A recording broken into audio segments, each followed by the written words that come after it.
সাবেক রাষ্ট্রপতি যে পরিমাণ হত্যা মামলার আসামিকে ক্ষমা করেছেন তা ইতিহাসে নেই বলে মন্তব্য করেছেন বাণিজ্য উপদেষ্টা শেখ বশির উদ্দিন। মঙ্গলবার চট্টগ্রামে শিল্প ও বাণিজ্য খাতের চ্যালেঞ্জ ও সম্ভাবনা বিষয়ক এক মতবিনিময় সভায় একথা বলেন তিনি। উপদেষ্টা বলেন, গত সরকারের রাজনীতিবিদ, আমলা, বিচারক বিভিন্ন বাহিনী এবং দুর্নীতির জোট তৈরি করেছিল। শুধুমাত্র রাষ্ট্রপতি যে পরিমাণ হত্যা মামলার আসামি ক্ষমা করেছেন তা ইতিহাসে নেই। 24-এর শহীদদের মর্যাদা দিতে দেশের সব শিল্প খাতের সেক্টর ধরে সংস্কার করা হবে বলেও জানান তিনি।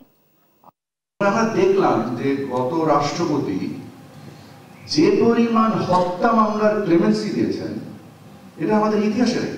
আমরা দেখলাম যে কিভাবে ইন্ডাস্ট্রিয়ালাইজ ক্রিমিনালাইজেশন হয়েছে আমাদের দেশে, এবং এই Nexus starting from business community, bureaucracy, judiciary, secret service, এই নেক্সাসের মধ্যে কেউ বাদ ছিল না।